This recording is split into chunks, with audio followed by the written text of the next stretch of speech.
Isto não é um poema, só desabafo que não pude não fazer e não pude fazer de outra forma que não fosse assim, fatiando as frases no espaço aqui. Hoje eu vi, aterrorizado, um artista assassinado.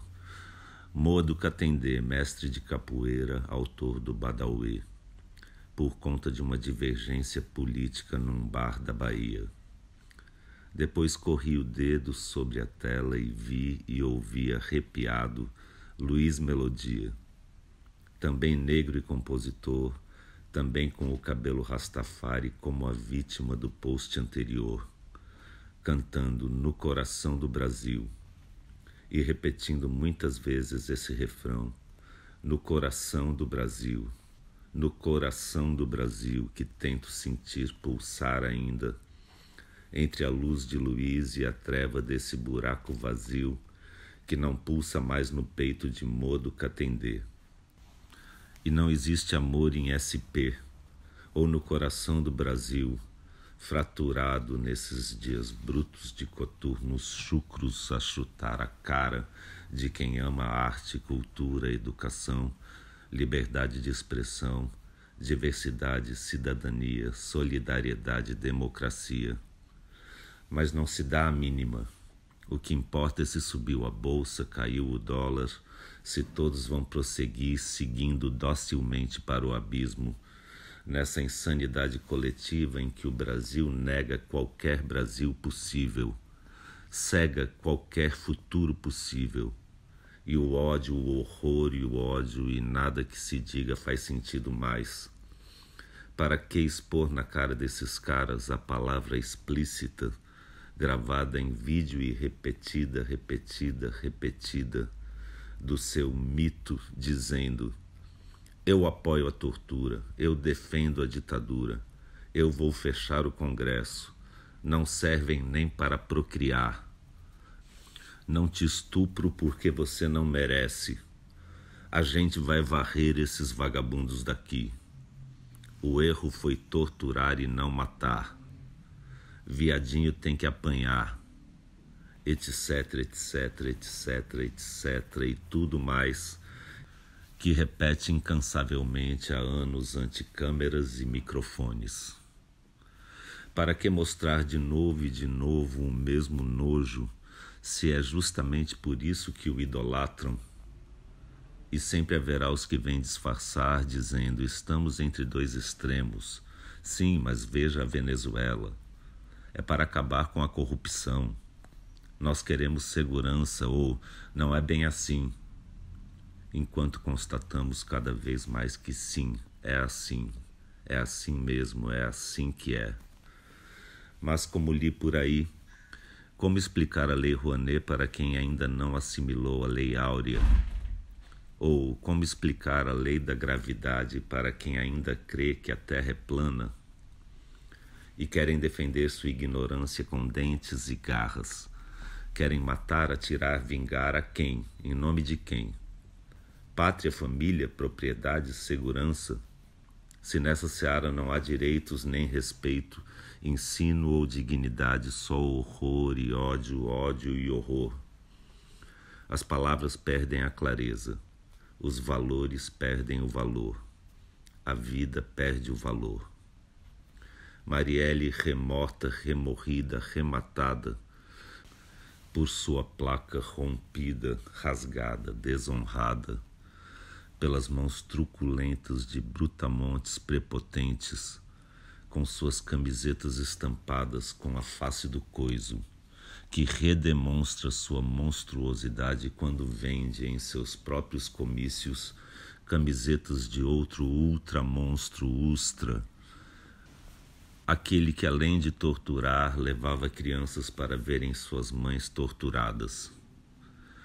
E esses mesmos abomináveis que, diante de uma claque vergonhosa, se orgulham de terem rasgado as placas com o nome Marielle Franco, estão, sim, agora eleitos, satisfeitos, mas não saciados de todo o sangue de inocentes que há de correr só por serem diferentes, excitando em outros o desejo de exercer seu obscuro poder de milícia, polícia, esquadrão da morte, e o anúncio da rocinha metralhada como solução, a barbaridade finalmente institucionalizada como diversão, o Brasil finalmente sem coração. Fora da ONU e dos acordos internacionais pelo meio ambiente, sem controle de sensatez ou mentalidade, sem limite humanitário. Não vai ter ONG, não vai ter ativismo, não vai ter mimimi. Bradam cheios de si e de ódio, criminosos contra o crime, opressores pela família, amorais pela moral.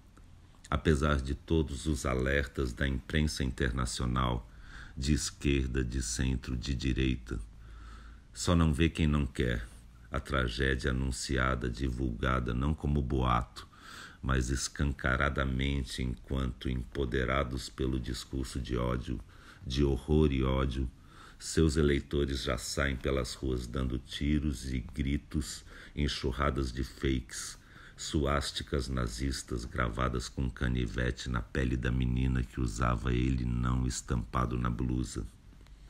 E a promessa de violência desmedida se concretizando antes mesmo de começar o segundo turno. E nem 1 centímetro de terra para os índios, e nem um pingo de direitos civis ou humanos. E a volta da censura e o ódio, o horror e o ódio, para encerrar de vez o sonho de uma nação que tem a chance de dar ao mundo sua contribuição original, agora fadada a repetir o que de pior já houve na história. Sem história agora, sem Museu Nacional, nem cultura, nem educação. Abolir filosofia e arte. Em seu lugar, moral e cívica, escola militar, religião, geografia dos lucros e dividendos, massacre das minorias, horror e ódio e horror crescente, permanente enquanto dure. Pois ninguém larga o osso assim tão fácil depois de um golpe, que precisa parir outro golpe ou autogolpe alimentado por todas as fakes e facas contra as costas de artistas como Moa. Mas na cabeça de quem apoia tudo se justifica. O fascismo, a tortura dos presos, o sumário julgamento sem júri, autorização dada à polícia para matar, e o ódio aos pobres, as blitzes ostensivas, a guerra declarada dos que aceitam assassinos para combater bandidos. Se tudo está invertido mesmo, pobre elegendo milionário pelo avesso e ao contrário, então se autoriza a sórdida barbárie dos fortes contra os fracos.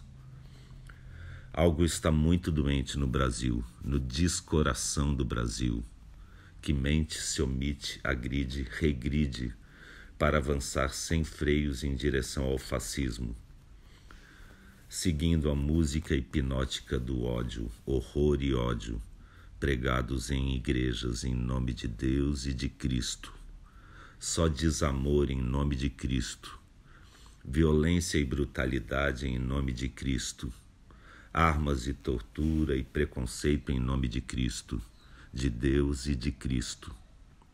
Armar a população para metralhar os adversários, os diferentes, os miseráveis, os favelados, os do outro lado, os que se manifestam ou contestam ou pensam de outra forma, ou se vestem de outra cor, ou têm outra cor, ou qualquer pretexto que se crie para espalhar o ódio, o horror e o ódio. Do machismo ao estupro, da mentira ao linchamento, do homicídio ao genocídio. Tinha que ter matado pelo menos 30 mil.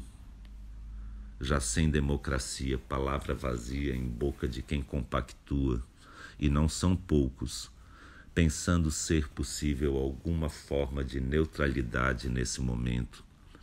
Como Pilatos lavando as mãos, a chamada mídia tenta fazer média, ao dizer que os dois lados são igualmente extremistas e perigosos. Mas então onde estavam nos últimos 3 mandatos e meio, antes do pesadelo Temer? Estavam numa ditadura comunista e não sabiam? Na verdade, todos sabem muito bem que o extremismo vem de um só lado, que quer se eleger para acabar com eleições. E que o grande perigo é mesmo esse jogo de equivalências que, na verdade, serve ao monstro. Pois a omissão é missão impossível neste agora.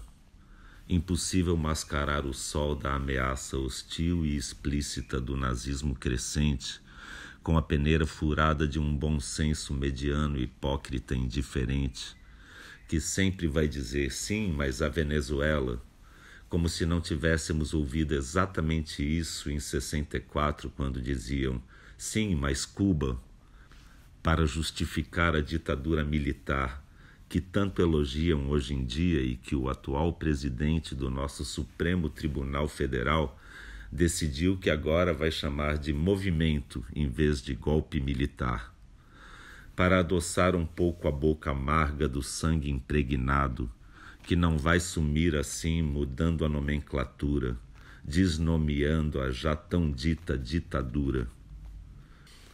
Mas esse desequilíbrio ético que diz preferir uma autocracia perfeita a uma defeituosa democracia, esse erro que nenhum arrependimento será capaz de reparar quando for tarde demais, ainda dá para evitar.